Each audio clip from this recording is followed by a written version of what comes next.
Bom dia, irmãos, a paz do Senhor.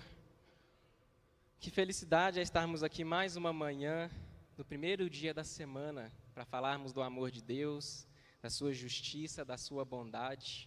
Irmãos, como é preciosa essa liberdade que nós temos de adorar ao Senhor, de entoar cânticos, de falar que Ele é santo, santo para sempre. Temos que valorizar isso, irmãos. É uma graça do Senhor. Queridos, vamos abrir a palavra de Deus na segunda carta de Paulo aos Tessalonicenses. Segunda carta aos Tessalonicenses, capítulo 3.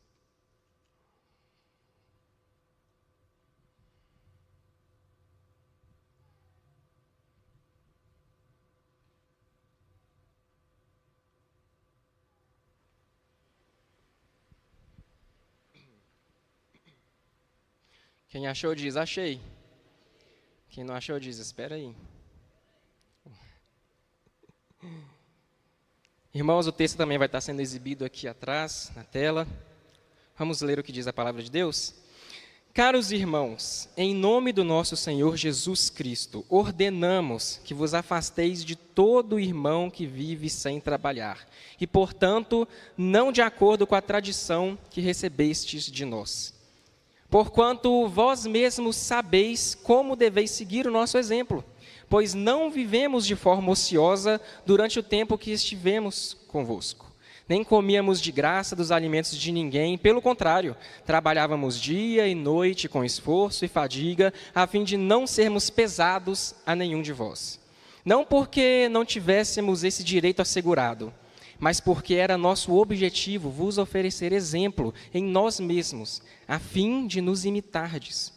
Quando ainda estávamos convosco, vos ordenamos isso: se alguém não quiser trabalhar, também não coma.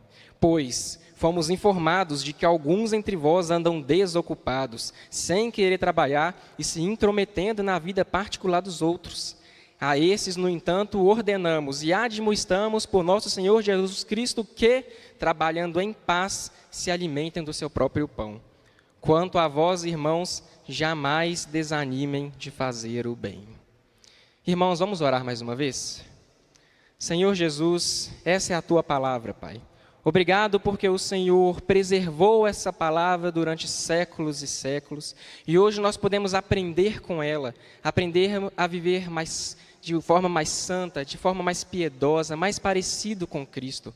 Obrigado, Pai, nesta manhã, retire da nossa mente toda distração, retire da nossa mente todo empecilho que venha nos atrapalhar, mas que a nossa mente, ela venha estar cativa à palavra do Senhor, e que nós possamos sair daqui mais cristãos do que nós entramos. Essa é a nossa oração, e toda a igreja diz amém. Irmãos, o tema que nós vamos abordar hoje, ele é um tema que está presente na vida de todos nós. É um tema que todos os dias nós lidamos com ele, e talvez até mesmo de forma inconsciente.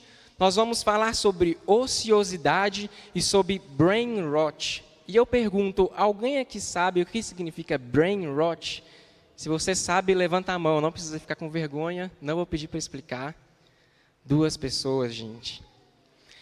Brain rot, irmãos, é um termo que vem da junção de 2 palavras do inglês. Brain, que significa cérebro, e rot, que significa podre, apodrecimento. Então, essa palavra brain rot significa literalmente uma mente podre.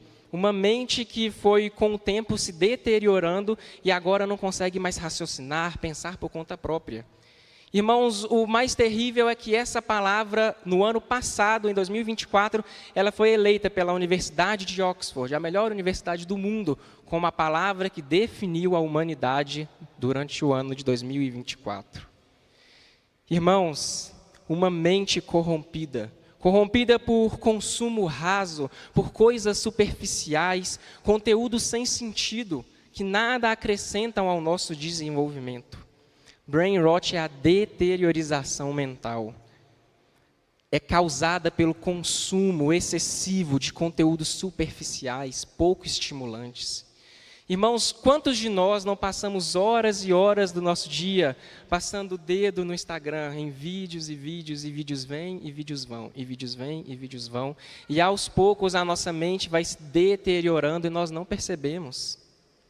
Quantos de nós acordamos de manhã cedo e ao invés de fazermos uma oração de agradecimento, um momento de devoção ao Senhor, já pegamos o celular, já vamos olhar o e-mail, o WhatsApp, o Instagram?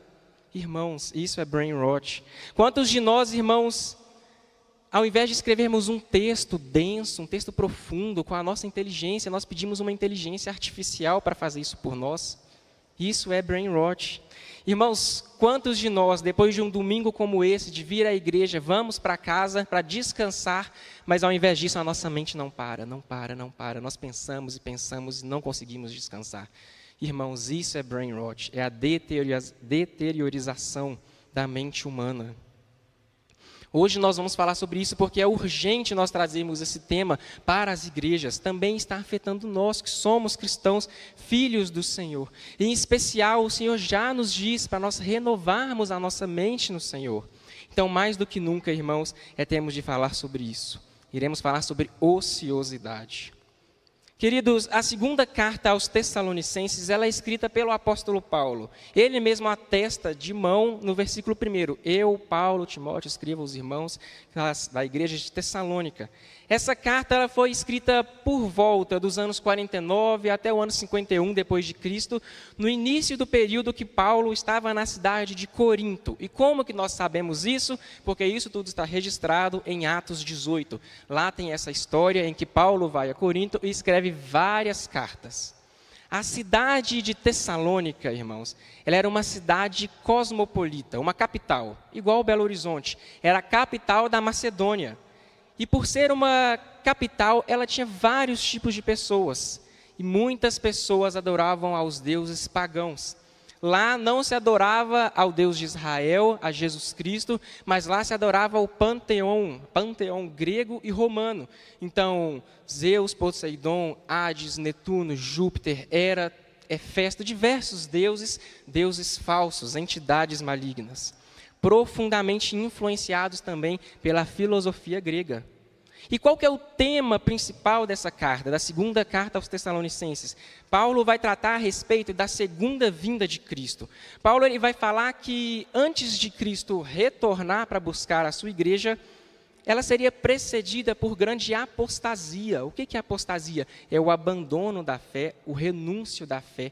Quando uma pessoa que outrora estava aos pés de Jesus, seguindo fielmente a doutrina dos apóstolos, agora ela se afasta. Ela começa a falar mal, ela denigra a imagem do próprio Senhor. Isso é apostasia. Paulo ele então fala que Cristo irá voltar, seria precedido pela apostasia, mas que também Cristo, de uma vez só, ele iria derrotar o anticristo e trazer justiça aos oprimidos. Então, esse é o contexto, o panorama geral dessa carta. O que acontece, irmãos, é que os cristãos daquela época estavam interpretando errado essa carta.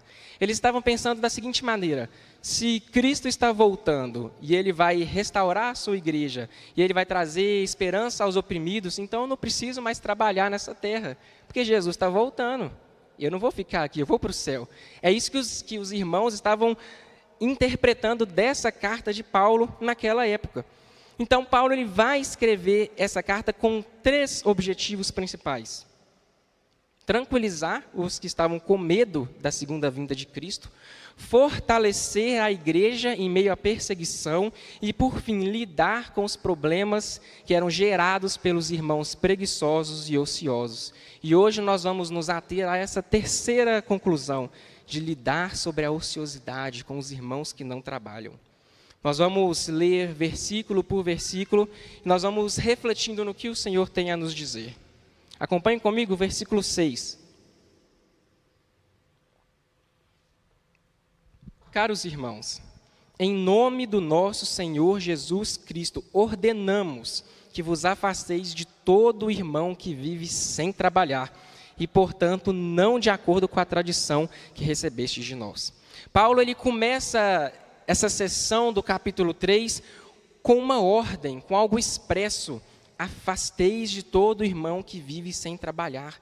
O que significa esses irmãos, então, que vivem sem trabalhar? A palavra usada aqui no grego, ela não se refere apenas ao trabalho enquanto serviço, mas ela diz respeito a pessoas que vivem de forma desordenada, de pessoas que vivem de forma desregrada. Paulo ele está dizendo que, no que diz respeito aos irmãos que vivem de forma desordenada, longe do que foi ensinado por eles, desses irmãos nós devemos nos afastar, nos distanciar. Queridos, todos nós conhecemos alguém que se diz cristão, que vem à igreja, que participa dos cultos, dos eventos, mas que não vive uma vida de piedade, uma vida de santidade.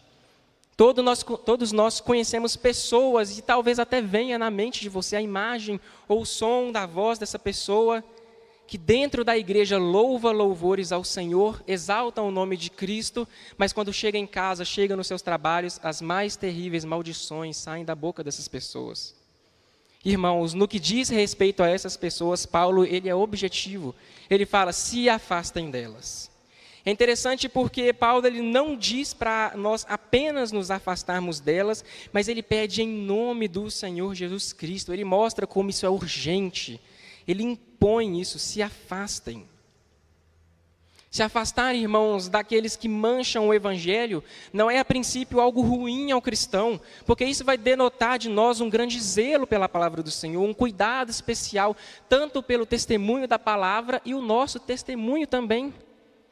Paulo, ele trata o pecado com seriedade, a ponto de clamar, se afastem daqueles que vivem de maneira indigna. Mas será, irmãos, que nessa manhã nós temos conseguido viver dessa maneira? Será que nós temos nos afastado daqueles que vivem de maneira desregrada? Afinal, muitos desordeiros são nossos amigos, são nossos colegas. Apesar de nós nunca os vermos servindo ao Senhor, envolvidos com a obra de Cristo, preocupados com a expansão do reino de Deus, ainda assim nós os consideramos nossos amigos. Paulo ordena, vos afasteis de todo irmão que vive sem trabalhar. Ele não pede, irmãos, ele ordena. E cabe a nós obedecermos ou não o que a palavra do Senhor tem nos dito. Se quisermos ter zelo pela palavra de Deus, se quisermos honrar ao Senhor com as nossas ações, com o nosso agir, nós precisamos não apenas trabalhar para Cristo, mas nos afastar daqueles que de forma preguiçosa apenas querem receber e não dar. Cristo ele já nos garantiu em Atos 20, lembrando as palavras do próprio Senhor Jesus, é mais bem-aventurado dar do que receber. Portanto, irmãos, se afastar daqueles que apenas querem receber e não dar, e não participar da obra, não nos torna cristãos boçais, cristãos rudes, mas sim revela em nós um caráter obediente à palavra de Deus, preocupado com o nosso testemunho de fé. Amém? Avançando um pouco no texto, no verso 7 e 8 diz o seguinte: porquanto vós mesmos sabeis como deveis seguir o nosso exemplo, pois não vivemos de forma ociosa durante o tempo que estivemos convosco, nem comíamos de graça dos alimentos de ninguém. Pelo contrário, trabalhávamos dia e noite com esforço e fadiga, a fim de não sermos pesados a nenhum de vós. Paulo agora ele vai continuar essa exortação, dando o seu próprio exemplo de como aqueles cristãos deviam segui-lo. É interessante porque no texto ele não vai dizer o meu exemplo, mas ele diz o nosso exemplo.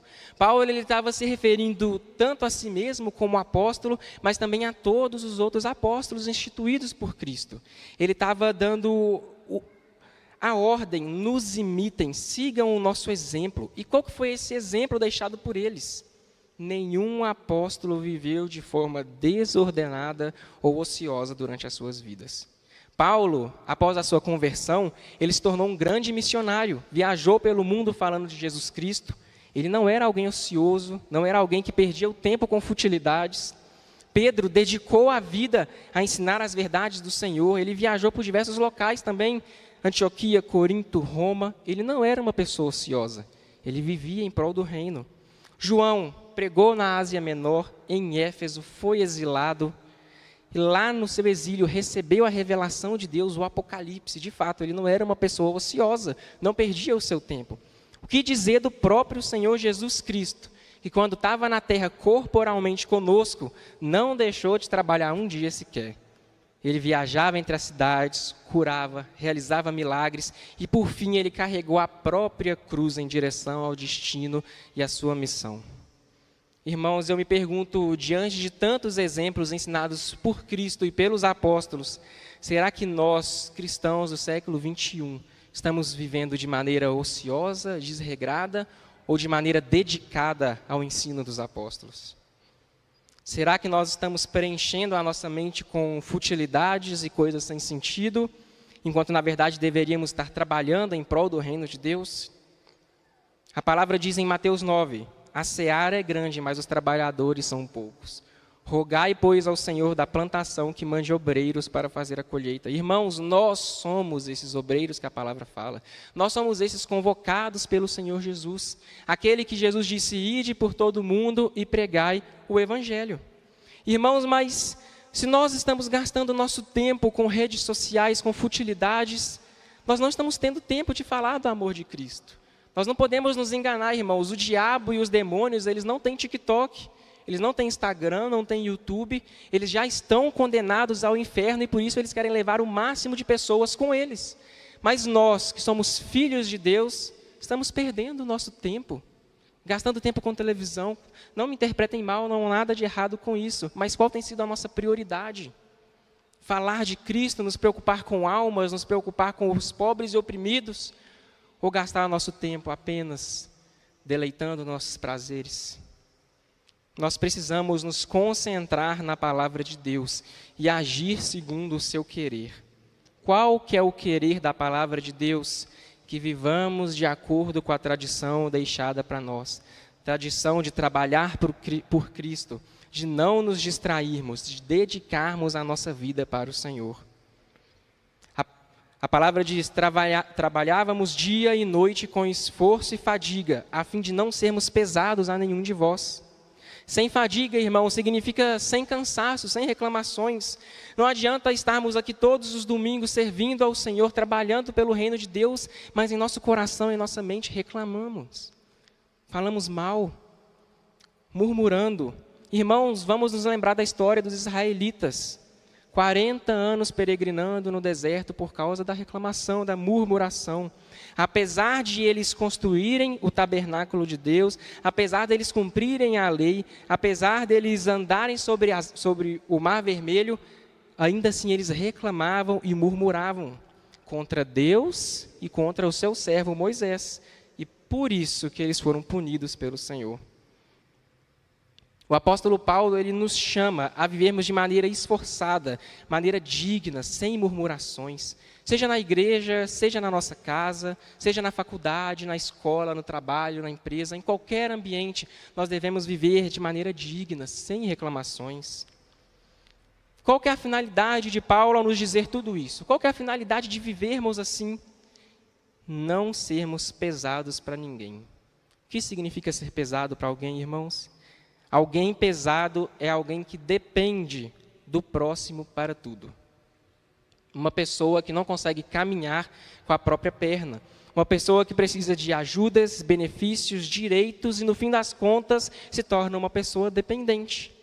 Precisamos tomar o cuidado para não nos tornarmos um peso na vida das pessoas. Aqueles que são pesados para os irmãos, eles acabam por cair novamente na ociosidade, porque eles ficam acostumados. Conformismo. Conformismo, irmão, por sua vez, nos leva à preguiça. A preguiça, em última instância, ela é pecado. E diante disso, nós temos que nos lembrar do Provérbio 6, o que diz: vá ter com a formiga, ó preguiçoso, observe os caminhos dela e seja sábio. Não tendo ela chefe, nem oficial, nem comandante, no verão prepara a sua comida, no tempo da colheita ajunta o seu mantimento. Ó preguiçoso, até quando vai ficar deitado? Quando se levantará do seu sono? Um pouco de sono, um breve cochilo, braços cruzados para descansar, e a sua pobreza virá como um ladrão, a miséria atacará como um homem armado. Irmãos, nós não podemos nos enganar. A preguiça, a estagnação, a dependência, a ociosidade, essas palavras não combinam com a vida do cristão. Somos chamados a sermos trabalhadores de Deus, trabalhadores que dependem de Deus, o Deus que traz a provisão, que traz a direção correta no tempo oportuno. Irmãos, em nenhuma passagem na Bíblia nós vamos encontrar um versículo que nos convide a sermos ociosos, estagnados, parados, acostumados. Pelo contrário, o tempo todo Deus reafirma no coração daqueles seus servos a trabalharem, a se dedicarem por Cristo, a se dedicarem pela obra do Senhor. Queridos, que nessa manhã o Senhor retire da nossa consciência a ociosidade, a estagnação, que nós não sejamos paralisados pelo bem-estar, pelo conformismo, mas incomodados pelo Espírito, para sempre agir em prol do Senhor Jesus, por almas, por pessoas. Amém? O texto ele vai continuar no verso 10 e 11, acompanhem comigo. Quando ainda estávamos convosco, vos ordenamos isso. Se alguém não quiser trabalhar, também não coma. Pois fomos informados de que alguns entre vós andam desocupados, sem querer trabalhar e se intrometendo na vida particular dos outros. Irmãos, Paulo agora ele está mais uma vez denunciando os problemas causados por aqueles que viviam de forma desordenada, que se recusavam a trabalhar. Se alguém não quiser trabalhar, também não coma. Esse versículo, irmãos, ele pode parecer duro, ele pode parecer pesado, mas ele é didático, ele nos ensina algo mais profundo. O que Paulo quer dizer é que até mesmo para recebermos a provisão do Senhor, ainda assim precisamos trabalhar. Se quisermos viver em abundância, sem necessidade, sem faltas, sendo agraciados por Deus, é necessário que não vivamos de modo ocioso, de modo largado, mas trabalhando. Queridos, assim como na época do apóstolo, hoje em dia também existem muitas pessoas que recebem bênçãos de Deus, mas não querem trabalhar. Muitos pensam ou esperam de Deus uma postura como um Papai Noel, alguém que dá presentes quando é bonzinho. Mas não, Deus, Ele nos abençoa e nos dá a oportunidade de trabalhar por Ele. Para recebermos de Deus, é necessário que vivamos uma vida justa, honesta e trabalhadora. Nós devemos nos lembrar que até mesmo o próprio Jesus tinha um emprego, ele era carpinteiro, trabalhou na sua região aproximadamente 30 anos antes do seu ministério. O que dizer de Paulo, que escreveu essa carta? Construtor de tendas. Não negligenciou o seu trabalho, mas ele foi abençoado por Deus enquanto ele trabalhava. Mateus, cobrador de impostos, uma profissão mal vista naquele tempo, mesmo assim ele não abriu mão dela, exceto quando Cristo o chamou para andar com ele. Irmãos, exemplos nós temos diversos na Escritura. Pessoas que viviam suas vidas, que tinham seus trabalhos e eram abençoados por Deus. Portanto, nós não podemos querer viver de maneira ociosa quando falamos a respeito do trabalho. Não podemos negligenciar que Deus, Ele quer sim prover para nós, Ele quer sim dar-nos o sustento, mas até mesmo quando nós estamos certos da provisão de Deus, ainda assim há necessidade de trabalhar. Não devemos aguardar de braços cruzados, deitados. Dessa forma, nós estamos abusando da boa vontade de Deus, da sua misericórdia. O texto diz: fomos informados de que alguns entre vós andam desocupados, sem querer trabalhar e se intrometendo na vida particular dos outros. Irmãos, um versículo tão pequenininho, mas tão profundo. Paulo ele falou sobre não negligenciar o trabalho, sobre não agir passivamente com Deus, e agora ele vai nos alertar sobre outro perigo terrível, o perigo da fofoca. Queridos, de onde pode vir a fofoca, senão de uma mente que está vazia? De uma mente que não está ocupada em realizar algo. Se nós trabalhamos na nossa empresa, se nós nos dedicamos ao nosso trabalho, nós não temos tempo nem intelecto para pensar da vida das outras pessoas. Se trabalhamos para o reino de Deus, pelo contrário, não temos tempo para fofocar, para falar besteiras. Nosso esforço, nossas emoções, nosso intelecto, todo o nosso ser está voltado a cumprir o querer de Deus. Não podemos agir dessa forma, irmãos, intrometendo na vida das pessoas, buscando falar dos irmãos, fazendo fofocas, falando o que não é do nosso interesse. Antes disso, nosso pensamento deve estar em Deus, como realizar a sua vontade. Quando estamos pensando em Deus, pensando no seu reino, nas boas novas de Cristo Jesus, então não nos resta intelecto para fofocar, para entrar na vida do outro, querer saber demais, falar demais, pensar demais. Irmãos, quem fofoca é aquele que não tem o que fazer na sua vida pessoal e na sua vida eclesiástica, a vida com Deus, a vida na igreja. Como descobrir se uma pessoa tem se empenhado pelo Evangelho? Escute o que sai da boca dela. Se saem palavras de bênção, de bem-dizer, palavras que exaltam o nome de Cristo, aquele é um cristão, é uma pessoa que se dedica à obra de Cristo. Agora, se saem críticas, se saem palavras destrutivas, irmãos, o texto já diz, se afastem dessas pessoas. Como, irmãos? Como não fofocar, então? Como não nos intrometermos na vida dos irmãos? A resposta é bastante simples e clara. Ocupando a nossa mente em Cristo. A Bíblia, em diversos versículos, ela vai falar sobre pensarmos em Deus. Acompanhem comigo. Hebreus 3:1. Portanto, santos irmãos, participantes do chamado celestial, fixem os seus pensamentos em Jesus. Efésios 4, assim eu digo a vocês, e no Senhor insisto, que não vivam mais como gentios que viviam na inutilidade dos seus pensamentos. Colossenses 3, mantenham os pensamentos nas coisas do alto. Colossenses 3, novamente, tudo o que fizerem, façam de todo o coração, como para o Senhor. Salmos 34, guarde a sua língua do mal e seus lábios da falsidade. 2 Timóteo 2, evite as conversas inúteis e profanas. Irmãos, os textos na palavra do Senhor são muitos condenando essa prática. Condenam falatórios desnecessários, fofocas, textos que nos ajudam, nos auxiliam, nos instigam a buscar mais de Deus, a ocupar a nossa mente nas coisas de Deus.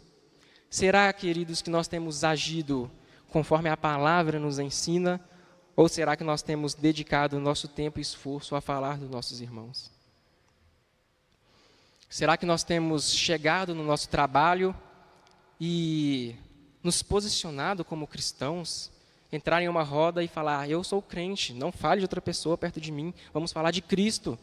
O Senhor Deus enviou o seu Filho único. Ou será que nós entramos na roda da conversa e as pessoas dizem, lá vem o crente que daqui a pouco está falando de todo mundo. Irmãos, Deus nos perdoe. O nosso agir tem que ser um agir santo, como Deus nos ensina na sua palavra. Será que temos aguardado de braços cruzados o agir de Deus na nossa vida? Ou será que nós temos trabalhado em prol disso, como o próprio Senhor nos ensinou, nos convocou na grande comissão? Irmãos, nessa manhã que Deus perdoe o nosso agir, a nossa negligência quanto ao seu chamado. Que possamos dedicar nosso tempo, nosso esforço para Cristo. Foi o que Ele nos ensinou em Mateus 16. Quem quiser salvar a sua vida, a perderá. Quem perder a sua vida por minha causa, esse a achará. Irmãos, que nessa manhã nós possamos perder a nossa vida para as fofocas e para a ociosidade, mas que nós venhamos achar a nossa vida para o trabalho e para a dedicação do reino de Deus, conforme o próprio Jesus nos ensina. Amém? Amém. Caminhando, irmãos, para o final da exposição, Deus ele usa o apóstolo Paulo, usa as suas palavras para nos dar um último ensinamento. Acompanhem comigo o versículo 13. Quanto a vós, irmãos, jamais desanimeis de fazer o bem. Então, depois de alertar os perigos da ociosidade, depois de nos falar sobre o comodismo, a preguiça, de falar sobre a fofoca, agora Paulo ele vai falar sobre um alerta final. Jamais desanimem de fazer o bem. Paulo ele está nos dizendo, irmãos, que mesmo que ao nosso redor tenham pessoas que falem dos outros, pessoas fofoqueiras, pessoas que estão ociosas, com a mente vagando, ainda assim nós não devemos desanimar de fazer o bem. Mesmo que estejamos rodeados de pessoas que não querem gastar o seu tempo e esforço com Deus, ainda assim não podemos desanimar. Não desanimar de fazer o bem é servir a Deus, mesmo que o seu irmão não sirva. É me preocupar com o próximo, ter empatia com o próximo. Mesmo quando o mundo insiste que é cada um por si, que o individualismo reine. Irmãos, é nos compadecermos da dor de uma mãe que perdeu um filho, mesmo o filho sendo o mais terrível assassino. É isso que a palavra nos ensina. Nunca desanime de fazer o bem, tal como Jesus nunca desanimou. Jesus foi perseguido, expulso do templo, crucificado, morto, mas ao terceiro dia ele ressuscitou para nos deixar o exemplo. Não desanimem de fazer o bem. Ele não desanimou. Ele não desanimou.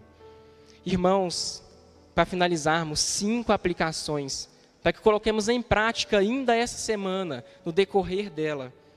Primeira, pratique a disciplina da utilidade, fuja da ociosidade. Irmãos, nessa semana, vamos dedicar mais à oração, vamos dedicar mais à leitura bíblica. Quando a vontade de mexer no Instagram, de assistir um Reels vier, vamos ler um versículo. Vamos fugir da ociosidade, do tempo perdido. Segunda aplicação, vamos valorizar o esforço e o nosso trabalho honesto. Queridos, não vamos reclamar do nosso trabalho. Nosso trabalho é bênção de Deus. É através dele que Deus nos dá a oportunidade de sustentarmos a nossa casa e também de devolvermos ao Senhor. Que bênção! Vamos valorizar o nosso trabalho, irmãos. Terceira aplicação, afaste-se da influência negativa. Queridos, talvez nós pensemos apenas na influência negativa pessoal, mas também existem as influências negativas virtuais. Pessoas, páginas, publicações que nós seguimos, séries, filmes, tantas coisas terríveis que nos ensinam. Enquanto isso, a palavra de Deus vem nos ensinando sobre paz, sobre amor. Quarta aplicação, lute contra o conformismo, a dependência desnecessária. Irmãos, vamos depender apenas de Cristo, vamos depender apenas do Senhor. Vamos orar todo dia: Senhor, nos ajude a sermos mais dependentes do Senhor, nos ajude a perceber a nossa pequenez e a sua supremacia na nossa vida. Essa tem que ser a nossa oração. E por fim, irmãos, não desanimemos de fazer o bem. Mesmo que lá fora as pessoas te entreguem notícias ruins, falem coisas ruins, ensinem coisas ruins, queridos, não desanimemos de fazer o bem. O Senhor Jesus nunca desistiu de fazer o bem. Eu convido os irmãos a fecharem os olhos, convido todos a responder a essa pregação com uma oração. Como tem sido o nosso agir? Como tem sido o nosso falar, o nosso pensar diante de tudo que nós escutamos? Senhor Jesus, obrigado, Pai, porque o Senhor nos ensina todos os dias a sermos mais parecidos com o Senhor. Obrigado, Pai, porque a Tua palavra ela não muda. Ela traz ensinamentos que são incisivos, que são certeiros, que vão de encontro ao nosso coração.